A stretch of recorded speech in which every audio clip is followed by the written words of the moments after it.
Baik, Assalamualaikum warahmatullahi wabarakatuh. Selamat siang anak-anak semuanya. Waalaikumsalam Waalaikumsalam Bu. warahmatullahi wabarakatuh. Siang, Bu. Waalaikumsalam warahmatullahi wabarakatuh. Siang Bu. Nah, jadi pada siang hari ini Ibu harapkan semuanya masih semangat ya untuk belajar bersama Ibu. Nah, Pasti untuk Bu. kalian semuanya harus on cam ya. Baik, Bu. Nah, jadi apa kabar hari ini kalian semua? Iya benar. Baik, Bu. Baik Bu. Baik, Bu. Alhamdulillah baik. Nah, jadi untuk sekretaris catat namanya yang tidak hadir pada hari ini. Nanti em, untuk minggu depannya kasih ke ibu kertasnya ya yang tidak hadir. Nah, sebelum memulai pembelajaran, alangkah baiknya kita berdoa dulu menurut agama dan kepercayaan masing-masing. Doa ibu yang pimpin, doa dimulai.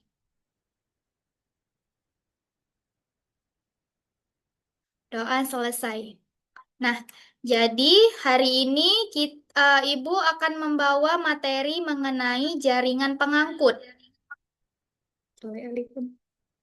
Nah, di mana tujuan pembelajaran di sini kalian diharapkan dapat menjelaskan pengertian jaringan pengangkut, mengidentifikasi struktur dan fungsinya, dan menjelaskan arah aliran zat dalam silem dan flom serta menganalisis pentingnya jaringan pengangkut dalam kehidupan tumbuhan.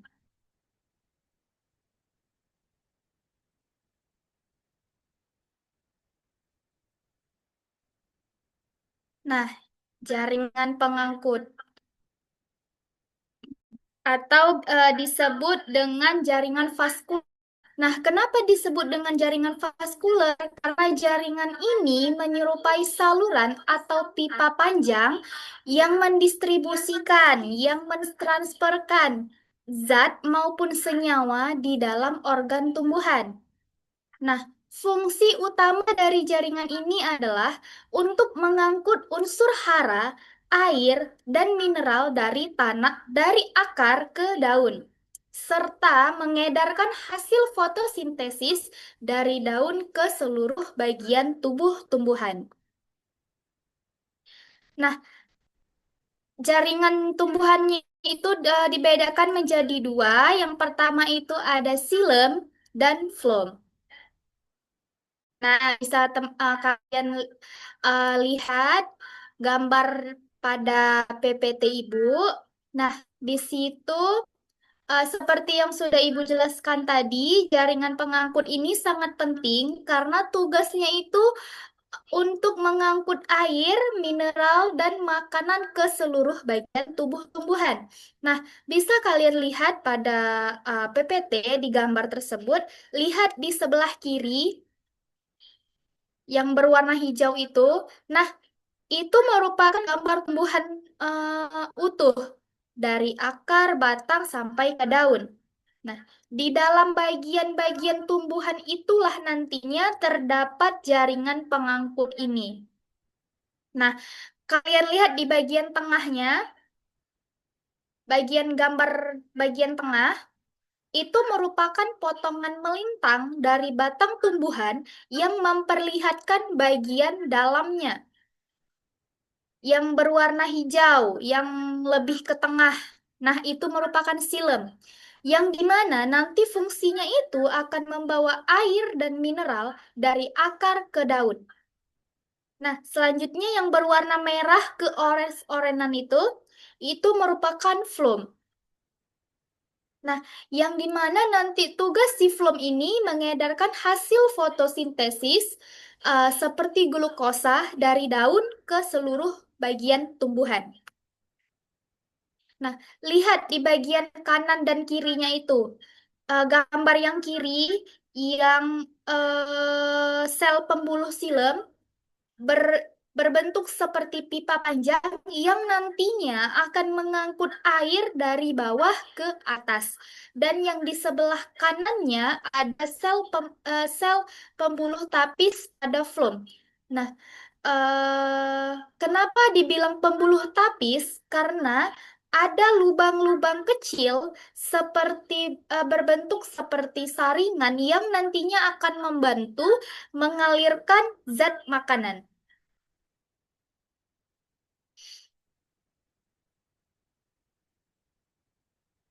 Nah, selanjutnya itu ada silem. Nah, silem juga disebut dengan pembuluh kayu. Nah, tugasnya itu tadi yang membawa air dan nutrisi yang dibutuhkan tumbuhan dari akar menuju ke daun. Nah, silem terdiri dari beberapa jenis sel. Yang pertama itu ada trakeit, serabut silem, parenkim, dan komponen pembuluh atau trakea.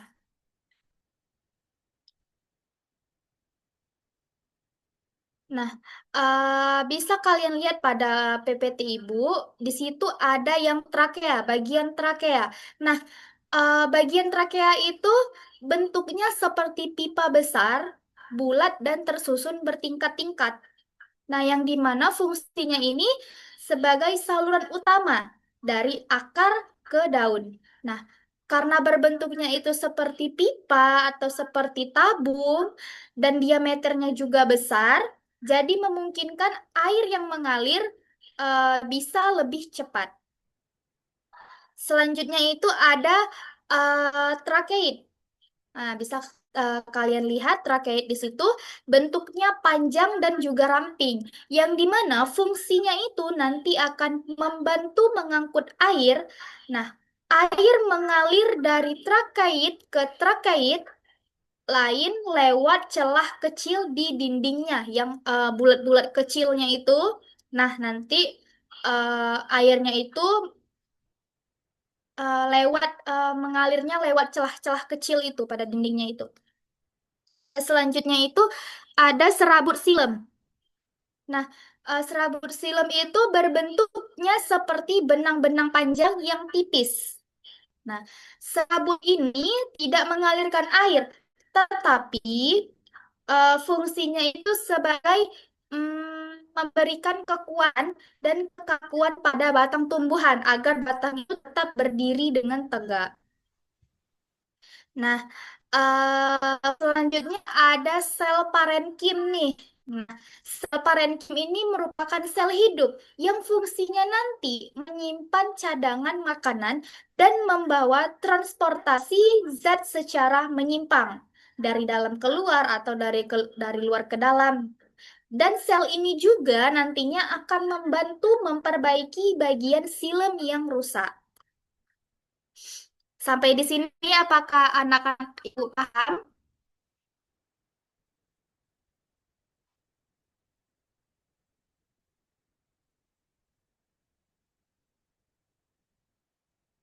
Nah, selanjutnya itu ada phloem.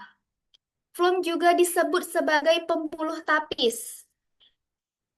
Nah, yang dimana bertanggung jawab untuk mendistribusikan dan mengangkut makanan yang dibuat selama fotosintesis dari daun ke seluruh bagian tumbuhan. Nah, jaringan phloem ini terdiri dari beberapa jenis sel yang berbeda. Beberapa di antaranya ada yang masih hidup dan ada juga yang sudah mati, tetapi masih bisa berfungsi. Nah, uh, pembuluh tapis dan pembuluh pengiring ini merupakan komponen lain dari penyusun jaringan phloem. Bisa kalian lihat pada gambar di PPT Ibu. Nah, di situ ada buluh tapis. Nah, buluh tapis ini bentuknya memanjang ke atas seperti pipa yang berjejer-jejer. Nah, buluh tapis ini terbentuk dari sel-sel yang saling tersambung ujung ke ujung, membentuk saluran. Nah, makanan seperti gula dari hasil fotosintesis akan mengalir melalui saluran ini, walaupun bisa mengalirkan zat, walaupun si pembuluh tapis ini bisa mengalirkan zat, pembuluh tapis ini tidak memiliki inti sel, jadinya tidak bisa bekerja dengan sendirinya, melainkan dia butuh sel lain untuk bekerja sama dengan dia. Sel lainnya itu apa? Nah, sel lainnya itu merupakan sel pengiring yang di bawahnya itu. Nah, sel pengiring ini yang nantinya akan membantu si pembuluh tapis.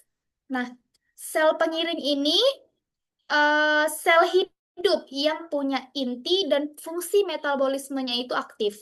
Nah, ia membantu pembuluh tapis mengatur aliran zat makanan, memasukkan energi, dan menjaga agar fungsi transportasi tetap berjalan. Nah, apa sih pentingnya jaringan tumbuhan itu jaringan pengangkut ini bagi tumbuhan? Nah, tubuh kita itu kan punya pembuluh darah nih, punya pembuluh darah untuk mengalirkan oksigen makanan ke seluruh tubuh. Nah, tumbuhan juga punya sistem yang mirip seperti itu. Itu yang dinamakan dengan jaringan pengangkut. Nah, jaringan ini sangat penting karena berfungsi sebagai jalur distribusi untuk jalur distribusi utama untuk mengangkut air, mineral, dan makanan ke seluruh bagian tubuh tumbuhan. Nah, tanpa ada jaringan ini, tumbuhan tidak bisa mendistribusikan zat-zat penting tersebut ke batang, daun, bunga, dan akar. Nah, akibatnya apa? Nah, akibatnya tumbuhan tidak bisa tumbuh dengan baik, bahkan tumbuhan itu bisa mati. Nah, ini Ibu ada video. Oh, Ibu jelaskan dulu yang pada gambar ini. Nah, eh, ini merupakan gambar potongan melintang dari batang tumbuhan. Yang di sebelah kiri merupakan batang dikotil dan di sebelah kanan merupakan batang monokotil. Nah, eh, meskipun kedua kedua batang ini terlihat sama, namun susunannya itu berbeda. Perbedaannya nampak dari berkas pengangkutnya atau vascular bundle-nya. Nah, pada dikotil yang berwarna biru yang di sebelah kiri itu, berkas pengangkutnya itu tersusun secara melingkar. Nah, sedangkan pada monokotil, berkas pengangkutnya itu tersebar di seluruh jaringan dasar dan tidak membentuk lingkaran. Ya. Nah, ini ada video, jadi kalian bisa simak video ini. Nanti Ibu ada kasih kuis di media Ibu, kalian jawab. Nah, semua tumbuhan itu membutuhkan air. Akar menyerap air dan mineral dari dalam tanah. Penyerapan akar itu dilakukan oleh rambut-rambut akar. Nah, rambut-rambut akar masuk ke dalam batang. Air dan mineral masuk ke dalam akar melalui dua jalur.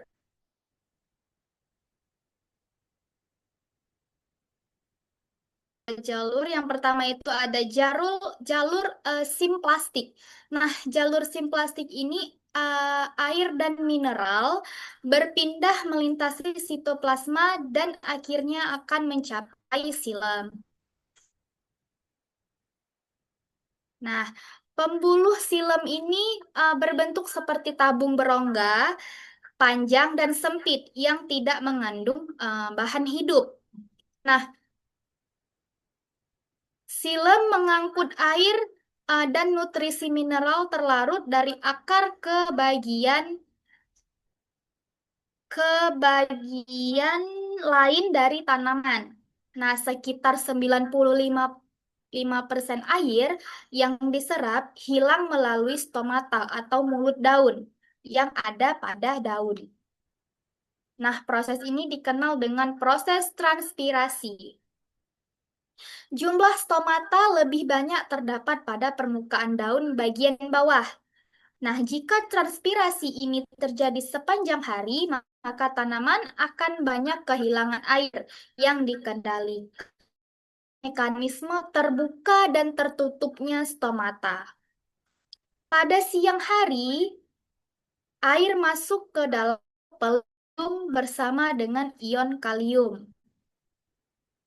Nah, stomata tadi berfungsi sebagai tempat utama pertukaran gas pada daun. Nah, daun memanfaatkan air H2O dan karbon dioksida untuk keperluan fotosintesis. Nah, glukosa yang terbentuk selama proses fotosintesis tadi diangkut ke bagian lain melalui flow. Eh, nah, Pengangkutan makanan pada jaringan phloem ini dapat berlangsung ke atas atau ke bawah batang untuk menjangkau seluruh bagian tanaman.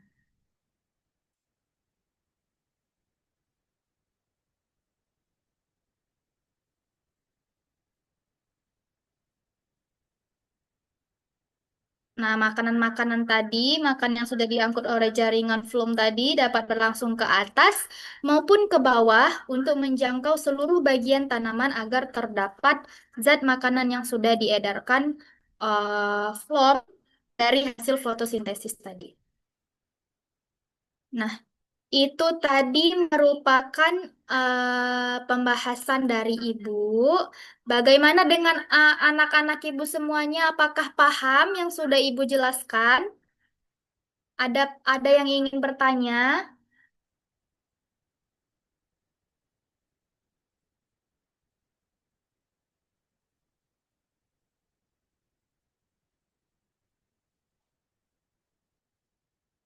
Nah, jika tidak ada yang bertanya, Ibu nih yang akan bertanya kepada kalian semua. Nah, di belakang Ibu sudah terdapat, Hah? Sudah terdapat penampang melintang batang dikotil. Penampang melintang batang dikotil.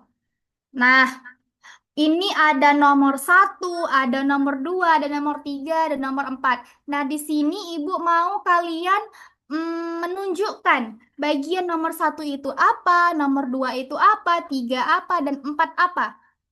Ini sudah Ibu jelaskan pada slide Ibu yang terakhir tadi, pada batang dikotil dan batang monokotil, yang di situ terdapat epidermis, xilem, floem, dan juga korteks.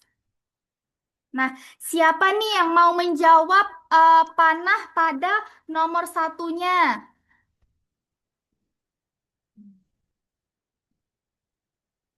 Nah, kepada Kak Adel, coba jawab, yang panah nomor 1 itu menunjukkan apa, Kak? Warna nomor 1 menunjukkan gambar pada epidermis, Bu. Epidermis.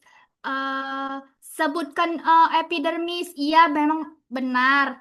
Panah nomor 1 itu menunjukkan epidermis. Fungsinya itu sebagai apa, Kak Adel?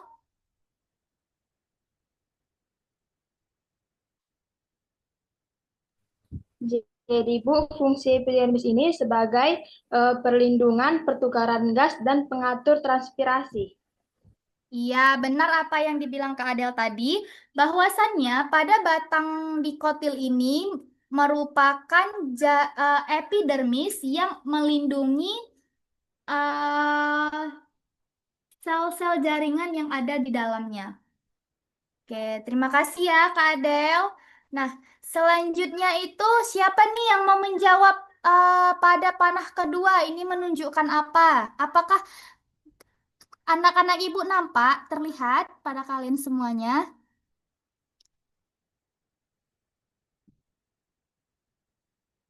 Siapa yang mau menjawab di nomor 2? Iya, Kak Uma. Silahkan jawab beserta fungsinya ya, Kak. Korteks, Bu. Betul nggak?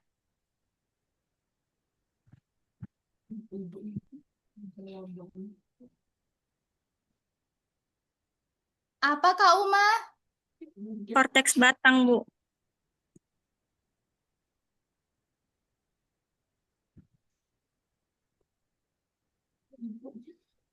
Fungsi pada korteks itu sebagai,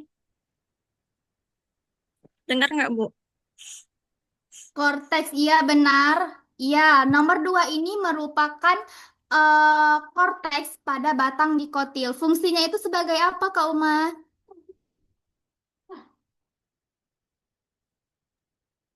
Fungsinya sebagai penyimpan pati atau zat makanan, Bu. Iya, benar ya, apa kata Kak Uma tadi? Sebagai tempat penyimpanan cadangan makanan. Terima kasih ya, Kak Uma. Nah, selanjutnya Iya, ini Bu. pada nomor 3. Siapa yang mau menjawab? Nomor 3 ini apa? Ini sudah Ibu jelaskan tadi ya, pada kotil dan monokotil. Kalau kalian tidak tahu, berarti kalian tidak menyimak penjelasan dari Ibu. Ada yang tahu nomor 3 itu apa?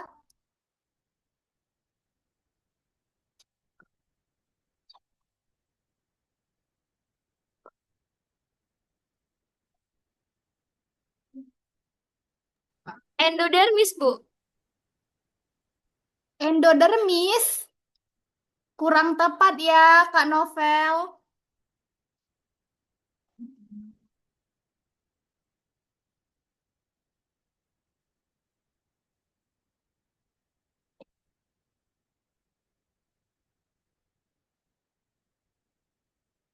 Kak Uma tadi udah menjawab. Kak Uma mau menjawab lagi.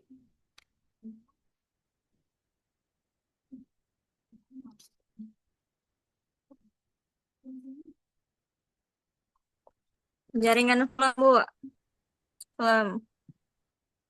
Iya, benar apa kata Kak Uma ya. Kak Uma menjawab kemana nih yang lainnya? Apa tidak menyimak penjelasan dari Ibu?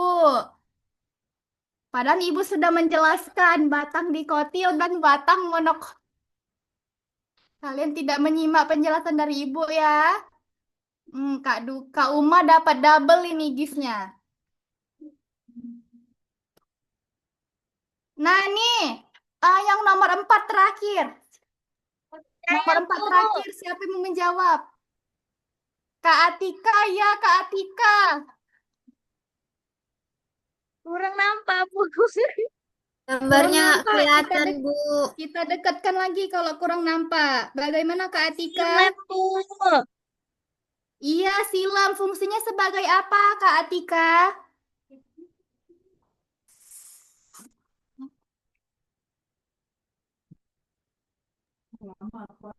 Silem sebagai jaringan pengangkut yang berfungsi untuk mengangkut air dan mineral dari akar ke seluruh bagian tumbuhan. Iya, benar. Fungsi dari silam itu mengangkut air dan mineral dari akar ke daun eh, dan bagian tumbuhan lainnya. Jadi ini merupakan batang dikotil, penampang batangan melintang pada batang dikotil. Yang pertama tadi ada epidermis, kedua korteks, ketiga floem, dan keempat silem. Nah, kepada anak-anak ibu yang sudah menjawab, nanti jumpain ibu ya untuk mengambil giftnya. Nah, eh ini ada berapa orang? 4 lah, Bu. Soalnya 4. Nah, ada 18 orang. Yang paham ini cuman beberapa, yang lainnya kemana? Tidak menyimak penjelasan dari Ibu ya.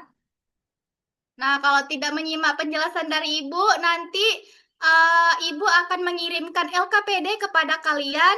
Kalian mengerjakannya di rumah dan kumpulkan pada Ibu besok di meja Ibu ya.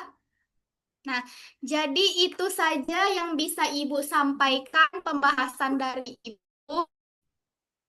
Siapa siapa nih yang mau menyimpulkan hasil dari pembahasan dari Ibu tadi?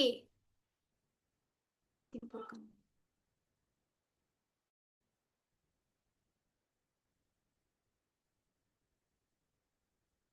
Simpulkan. Ada yang bisa simpulkan dari pembahasan yang sudah Ibu terangkan tadi? Bagaimana bisa menyimpulkan, Bu? Orang saya tidak menyimak. Begitu.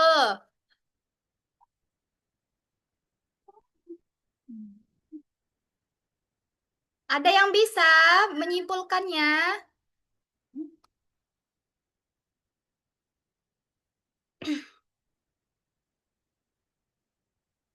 Kalau nggak ada yang bisa, Ibu tambahin nih tugas LKPD kalian.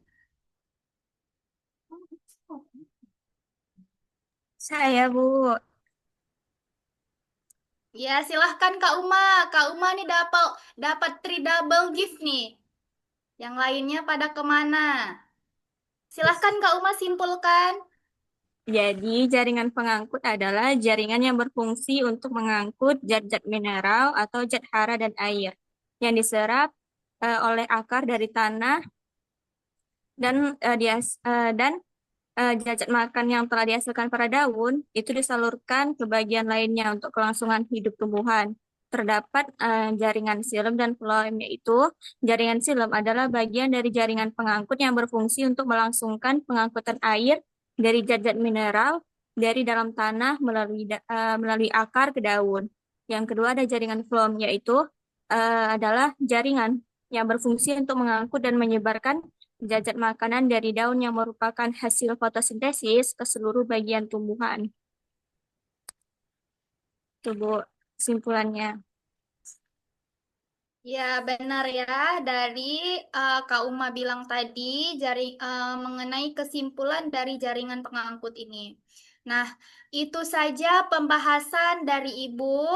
Ibu mohon maaf atas jika ada salah dalam penyampaian materi dan juga terima kasih kepada anak-anak Ibu yang sudah aktif menjawab pertanyaan dari Ibu. Ibu akhiri dengan wassalamualaikum warahmatullahi wabarakatuh. Selamat sore anak-anak, ibu semuanya. Waalaikumsalam warahmatullahi wabarakatuh. Terima kasih. Terima kasih, Bu. Sama-sama anak-anak ibu.